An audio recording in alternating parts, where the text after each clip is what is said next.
کہ ابن خلدون نے آج سے 700 سال قبل ایک تحریر لکھی، اور وہ تحریر ایسے ہی ہے جیسے آج کے منظرنامے کے اوپر سامنے بیٹھ کر لکھی۔ آپ ابن خلدون کی انٹلیکچوئل ذہانت کا اندازہ ان باتوں سے لگا سکتے ہیں جب میں آپ کو ان کا یہ ایک اقتباس سناؤں۔ ابن خلدون فرماتے ہیں کہ مغلوب قوم کو ہمیشہ فاتحہ کی تقلید کا شوق ہوتا ہے۔ فاتحہ کی وردی اور وردی پر سجے تمغے، طلائی بٹن اور بٹنوں پر کندہ طاقت کی علامات، سازشی عزازین نشانات، اس کی نشست و برخاست کے طور طریقے، اس کے تمام حالات، رسم و رواج، اس کے ماضی کو اپنی تاریخ سے جوڑ لیتے ہیں، حتیٰ کہ وہ حملہ آور فاتحہ کی چال ڈال کی بھی پیروی کرنے لگتے ہیں۔ اور اس کی وجہ یہ ہے کہ لوگ جس طاقتور سے شکست کھاتے ہیں، اس کی کمال مہارت پر آنکھیں بند کر کے یقین کر لیتے ہیں۔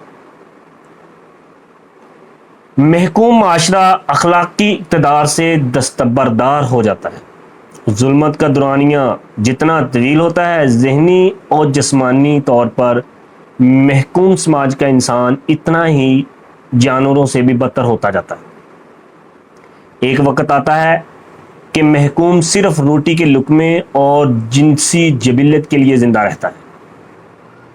جب ریاستیں ناکام اور قومیں زوال پذیر ہوتی ہیں تو ان میں نجومی، بکاری، منافق، ڈونگ رچانے والے، چغل خور، کھجور کی گٹھلیوں کے قاری، درہم و دینار کے عوض فتویٰ فروش، فقیہہ، جھوٹے راوی، ناگوار آواز والے متکبر گلوکار، بت اڑانے والے شاعر، گنڈے، ڈول بجانے والے، خود ساختہ حق سچ کے دعوے دار، ذائچے بنانے والے خوش آمدی، طنز اور ہجو کرنے والے موقع پرست، سیاستدانوں اور افواہیں پھیلانے والے مسافروں کی بہتات ہو جاتی ہے جب ریاستیں ناکام ہو جاتی ہیں۔ ہر روز جھوٹے روب کی نقاب آشکار ہوتے ہیں، مگر یقین کوئی نہیں کرتا۔ جس میں جو وصف سرے سے نہیں ہوتا وہ اس فن کا ماہر مانا جاتا ہے۔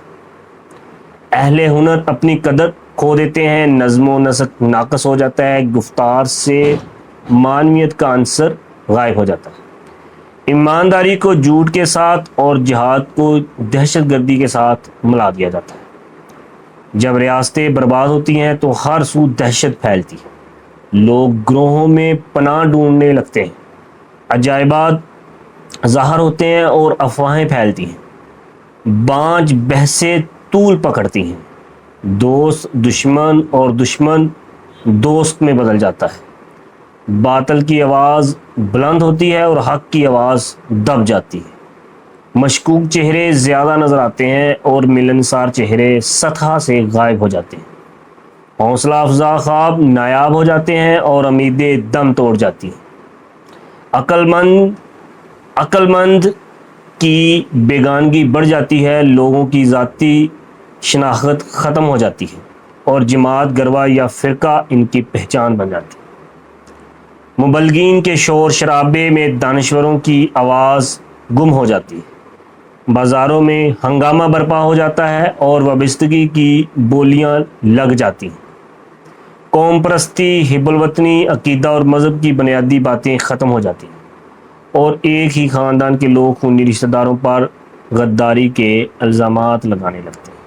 جب ریاستیں ناکام اور معاشرہ زوال پذیر ہوتا ہے، بالآخر حالات اس نہج پر پہنچ جاتے ہیں کہ لوگوں کے پاس نجات کا ایک ہی منصوبہ رہ جاتا ہے اور وہ ہجرت۔ ہر کوئی ان حالات سے فرار اختیار کرنے کی باتیں کرتا ہے، تارکین وطن کی تعداد میں اضافہ ہونے لگتا ہے، وطن ایک سرائے میں بدل جاتا ہے، لوگوں کا کل ساز و سامان سفری تھیلوں تک سمٹ آتا ہے، چراگاہیں ویران ہونے لگتی ہیں، وطن یادوں میں اور یادیں کہانیوں میں بدل جاتی ہیں۔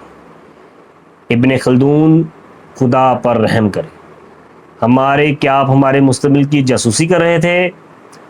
آپ 7 صدیاں قبل وہ دیکھنے کے قابل تھے جو ہم آج تک دیکھنے سے قاصر ہیں۔ منقول مقدمہ ابن خلدون سے اقتباس، ترجمہ ڈاکٹر ابوالخیر کشفی۔ کیا آپ کو لگتا ہے کہ ابن خلدون کی جو باتیں ہیں وہ 99 نہیں 100% ہمارے معاشرے کے اوپر بالکل سچ بیٹھ رہی ہیں؟ کیا کمینے لوگ مسند اقتدار پر نہیں بیٹھے؟ کیا وطن کو سرائے نہیں سمجھا گیا؟ کیا ہر بندہ بھاگنے کی کوشش نہیں کر رہا؟ انہوں نے اب تو جو لوگ بھاگ کر بیرون ملک جا کر اپنی فیملی کی بہتری کے لیے زر مبادلہ کماتے تھے اور ملک کی بہتری کا باعث بنتے تھے، اب تو جناب ان کے اوپر بھی ٹیکس لگا دیا گیا ہے، ہر ریٹرن ٹکٹ کے اوپر ٹیکس لگا دیا گیا ہے جناب، بادشاہ چھتر بڑھائی جا رہا ہے، اور آپ بجائے آواز اٹھانے کے چھتر مارنے والوں کو چاہ رہے ہیں کہ وہ اور زیادہ تعداد میں ہو جائیں کیونکہ ٹائم کا ویسٹیج ہو رہا ہے۔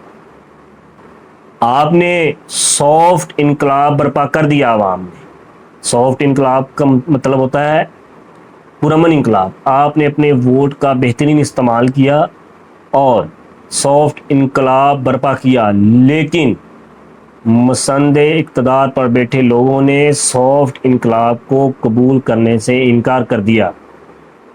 اب مسند اقتدار پر بیٹھے لوگ، آپ اور میں، خونی انقلاب کا انتظار کریں، اور وہ زیادہ دور نہیں ہے، آپ کے ارد گرد، آپ کی دیواروں کے اوپر ہے، آپ کے دروازے پر ہے، آپ کی گلی میں ہے، آپ کے کوچے میں، آپ کے شہر میں ہے، بس ایک چنگاری کے فاصلے پر ہے۔ خدا را اسے بچا لیجیے، خدا را اسے بچا لیجیے، خدا را اسے بچا لیجیے۔ شکریہ۔